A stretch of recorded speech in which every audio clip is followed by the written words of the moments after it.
So that was a good presentation? Yeah, I think so. What are your thoughts? I think it went over well. I think the mayor always doesn't know what to expect when I show up, because I always leave them guessing a little, you know? Well, good delivery. You didn't mention names. You kept it on the issues, and the people that watch this video, you know, they can see what the response is, the callousness. Yeah. And then I did a brief pan around to the audience. We don't see any activists in the audience. Oh, we see, and I liked what the men had to say.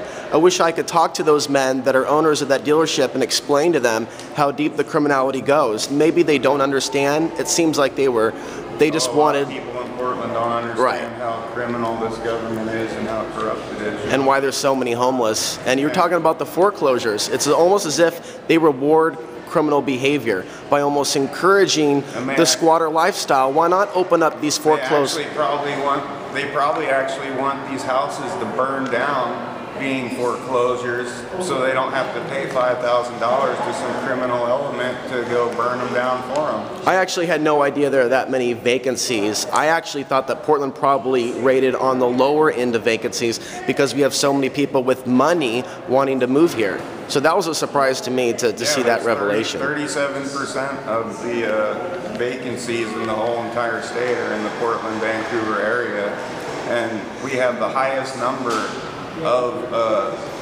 vacant foreclosure properties in all of the U.S. in the state of Oregon. We have 40% of those, and 37% are in this immediate area. So basically, you know, this is basically a squatter's paradise. You can go in and turn on the electricity and be there, and you're legal to be there after 2 weeks. And then, you know, if you burn the place down, then, oh well, you know, I'm sure the mayor and city council are glad, because then they can maybe build a big condo or something there. And in a way, it's also a junkie's paradise, which I figured out in my early 20s. And the city can, you know, suck one into the darkness or the abyss if they're not careful. But there's a lot of reasons for that. So junkies come here from all over the nation to get housed. And I'm not saying that's wrong, but it's as if Portland doesn't understand itself. And why things are the way they are. But I think more people should come down here to city council. And I think a lot of people need to just start booking things. And actually, I'd like to see some smaller kids that are like 14, 13, in that age range, really start talking to the mayor and these guys. They need to be overwhelmed with messages of rationale, conscious, or to have a conscious, as well as consciousness, as well as compassion. They need to be overwhelmed with the spirit of humanity, because the spirit of humanity is not living in that room right now.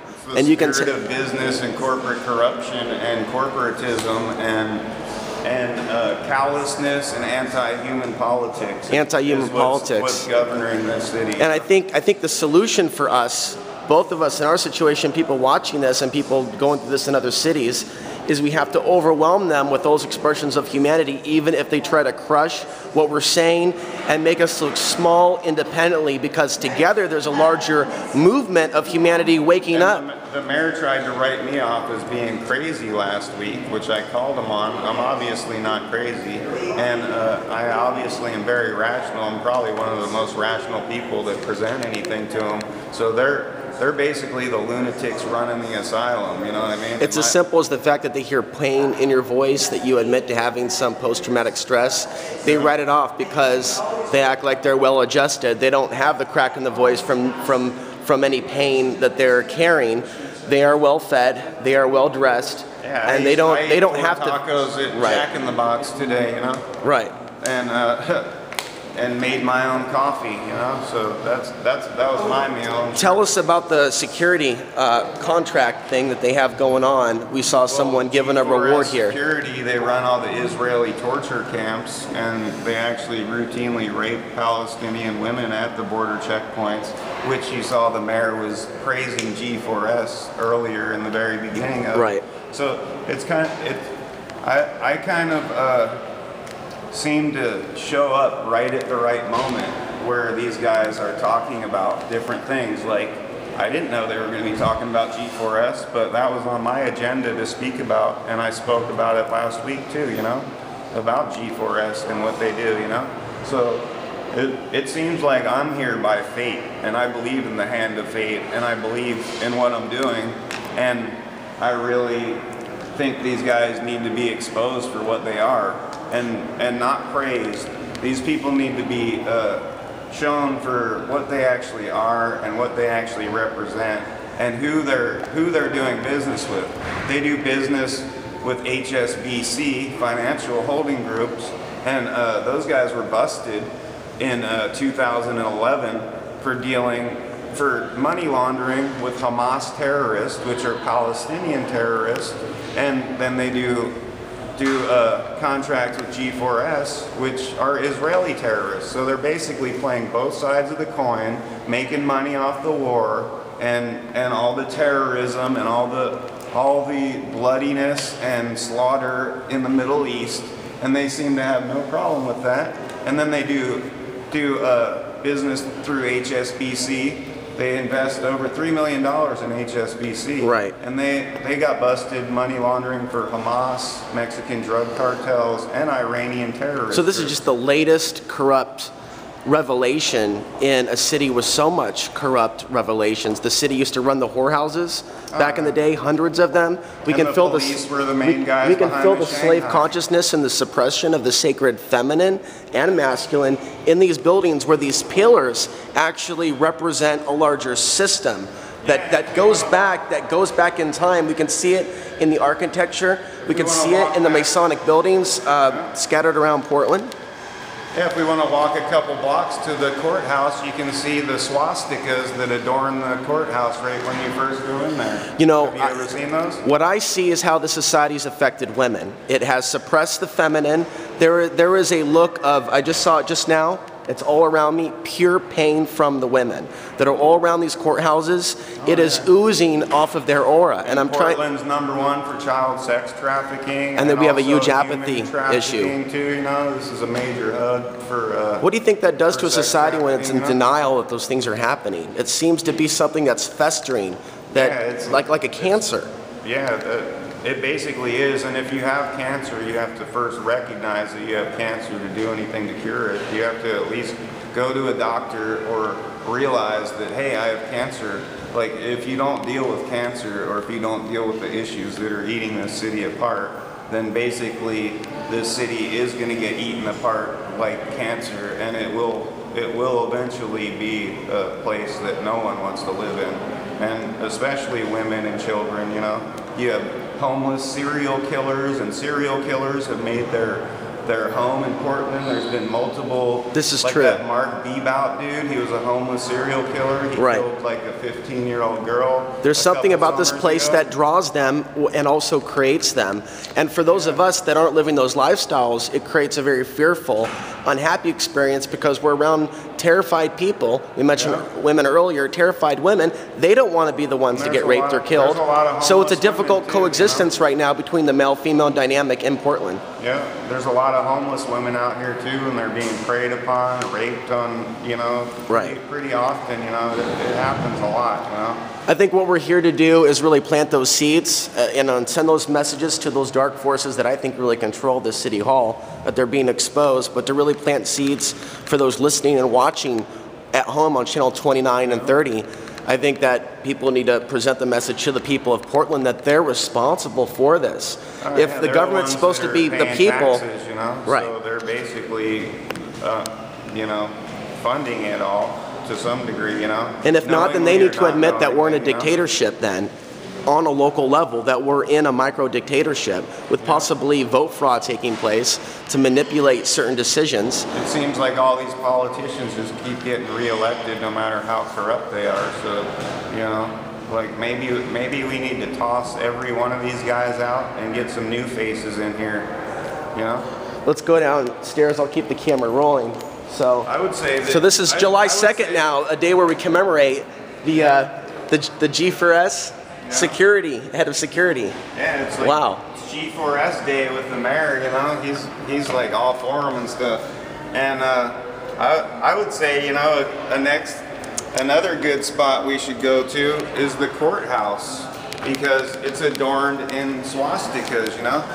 I'm sure you've been to the courthouse here in Oregon and in Portland. They haven't been very pleasurable experiences, but yeah, I've been inside and there's such a great feeling of pain. This feels different. There's a different pain and sense of slavery in this building, but in the courthouse it feels really painful. But not just for those that adorn the courthouse, right? When you first well, the other thing that I noticed is that at the coffee shop where I had coffee earlier, I didn't really grow up in the older generation where the mob guys would hang out at the coffee shop and they'd be real wary of who's around them. Yeah. They act like they're mafia men at this city coffee shop. So the lawyers and whatever, they're very careful that people don't hear what they're saying. Mafia, and they're just wearing suits and they put on a veneer of respectability. And basically the biggest bank robbery is going on at City Hall, and it's going on 24/7. You know, this is the biggest active bank robbery in Portland right here, because they're just milking the people, and these people don't even know what they're paying for, you know? I'm sure a few of them are aware of some of the city's financial... And I just want to reiterate, some people look right at you, in particular some of the women here, and they just shake their head and they do the same thing to me. Anytime someone looks like there may be a little bit of poverty involved, they just shake their head, or I mentioned earlier, emotion, the crackling of the voice, the expression of human pain. They actually look down upon that, and that's that anti-human mentality. Some could even call it a virus of the mind that we see here in Portland. And it's look at you like you're subhuman just because you're homeless. Well, right. Well, the real deal is I'm currently homeless because of a child molester who came from a family of cops named Ian Gilderson, and he made me homeless initially. And after that, I was housed by Join for a few months, but then I found out that my apartment was contaminated with meth, and I was having a lot of breathing issues and stuff like that, and my dog was having respiratory problems. Right. And I moved out of there voluntarily and stopped paying rent because it was contaminated with meth. I actually complained to my caseworker and the head of Join, which come down here and get millions of dollars from the city all the time, and they wouldn't even pay $150 to test my place for meth. But then they had no problem moving in another homeless man into my exact apartment number 39 at the Mitchell Court Apartments off of 72nd and Foster right there. So basically, Join has no problem, you know, giving a bunch of money to slumlords. But if you get into an apartment and you actually find out it's contaminated with meth and you're having health issues, then they basically can't afford $150 to do testing, you know? Look how we have a Liberty Bell. Isn't this interesting? We have our own mock Liberty Bell. Like, you know, Orwellian doublespeak on the local level. Like, what liberty for the city to engage in human trafficking, for the city to engage in running the whorehouses in Portland when the city was first founded, for the city to okay the Shanghaiing of sailors to knock them out with a blackjack after they got too drunk in Old Town? That city of Portland? Yeah. The ultimate suppression of the sacred masculine feminine. Portlandia, the goddess, is under occupation. She is being violated by the types of humans that are in control now. Yep, they're definitely not the type of people I want running my city or running the world, you know. All we can do right now is expose it, and that's the most important thing. And put it on public record, you know. At least that's the minimal we can do, really, and encourage people. It's their duty to speak against such evil. Yeah, I definitely try and get others. Is it okay to walk over here? Yeah. I see the security guard over here. Yeah. All right, so let's go take a walk down by the courthouse and check out some of the beautiful architecture over there. Swastikas that adorn our beautiful courthouse here. When you walk in the door, there's probably 200 swastikas that adorn the courthouse, which is very interesting, you know. Well, one thing that I want to do a video on in the future while I'm in Portland is do a brief expose on the criminality of the city's past. And how traditionally the city of Portland has been the mob. They've been the ultimate enforcers. And that's one of the main reasons no major outside mafia families ever set up a post in Portland, because it was all internally ran and operated. And Paul Stanford, who wrote Portland Confidential, just recently wrote a comic book called City of Roses.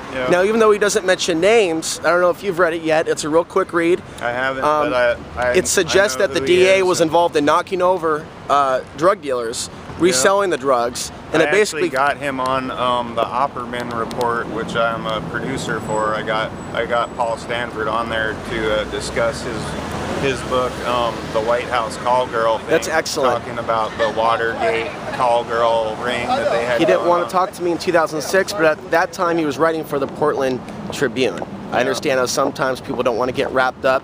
And a lot of times but now he's independent, so maybe he's more. A lot of times he's kind of working on different stuff, and he kind of only really wants to talk about his current projects that he has going too, you know, and stuff like, which I can see why he wouldn't want to just talk about every old thing that he's done and talk about his new stuff, you know. So there's certain things that are in plain sight, and we're going to conclude the video here with this swastika. People say, oh, it's a symbol of peace, but people forget when those symbols are inverted, when their original depiction is changed. Over by evil, dark, demonic forces. Or when symbols that are supposed to bring good luck are used on power structures, buildings, institutions.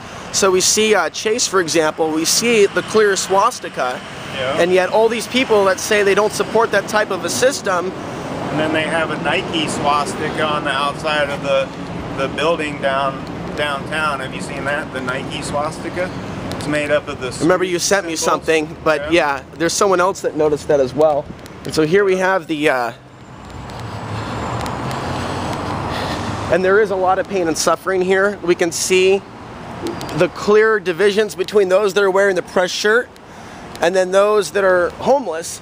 But even amongst those that are wearing the press shirt, it's not too difficult to figure out who's probably going into court for a traffic ticket, who's a cop who might be going in there to defend himself for punching someone in the face. So I saw someone that was well built, that was wearing a press shirt, but it looked like he wasn't used to wearing press shirts, but he looked official.